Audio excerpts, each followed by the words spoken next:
Hey guys, this is the first video for OP Valour 2022 that I've made this year. We're going to do just a super short intro to what the game is for new players who haven't got any idea what this is. So if you did play last year, remember that we had a Tarkov theme with two main teams plus a third team as a scav element just there to cause some problems. This year we're going to try 4 teams. So we are using Division Agents, Hunters, Hyenas, and the Outcasts.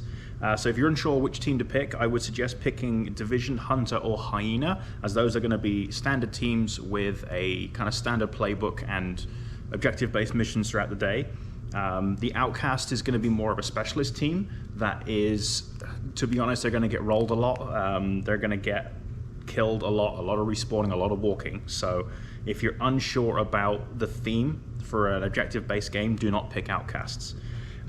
We are going to be doing a digital check-in again this year, so all tickets, once they're purchased, will send you a QR code. When you turn up to the day and after you're chronographed, use that code to check in.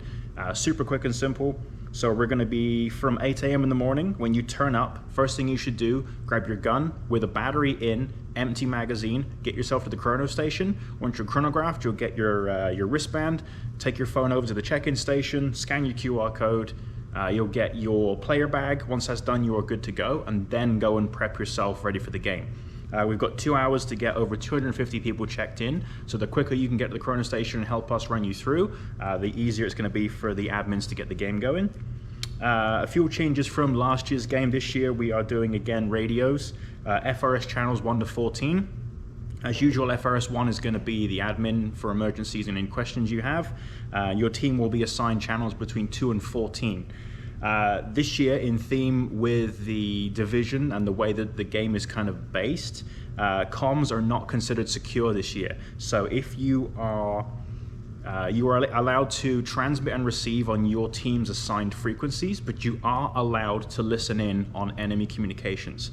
So that being said, if you are planning ahead to use radios, you guys should be thinking about how to communicate with your team in possibly an encoded way so that anybody listening in can't use information you're transmitting.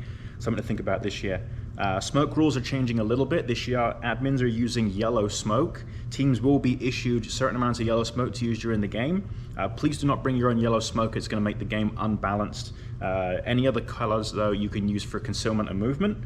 We're introducing medics again this year. Medics are going to be 2 per team. They're issued at the start, so you know how many you've got. And the reason we're having medics is because there is only 1 spawn per team this year. So it's going to be quite a long walk. So if you guys are operating missions further away from your base, consider adding a medic, because those guys can do curing and reviving. Curing is a new one for us because if you enter into an infected quarantine zone, you're going to be considered infected. And also if you loot a biological bag, similar to last year we had orange bags, this year we're using bio bags. If you touch a bio bag, you're also infected. We'll explain more about the infected rules later, but basically if you are infected, you're no longer allowed to shoot with your main hand. You have to shoot offhand, which means if you normally hold it with your right hand, now you shoot with the left until you're cured. Again, we'll explain this later. This is just a quick recap or a quick intro to the game. Medics can cure that as well, and obviously they can do reviving as normal. This year we have a little bit different on the vehicles. You may have seen the Haglunds before with the miniguns on the roof. This year they will be doing what we call roaming patrols. There is a set route going through the field. They will do that route every hour and a half, and they are going to be opening fire on anybody that is in play. So we suggest if you see a vehicle that is coming towards you, take cover, hide. They are not your friends. They can be stopped, they can be looted. Again, we're going to go through that later. But that is basically the quick intro to the game. Tickets are on sale. The link will be down below. It's $75, and that all proceeds from this game are going to charity, as usual with Valour, and your ticket price does include food. Food this year will be served from 11 till 3:15, as provided by Bully, which are our neighbors. It's amazing food.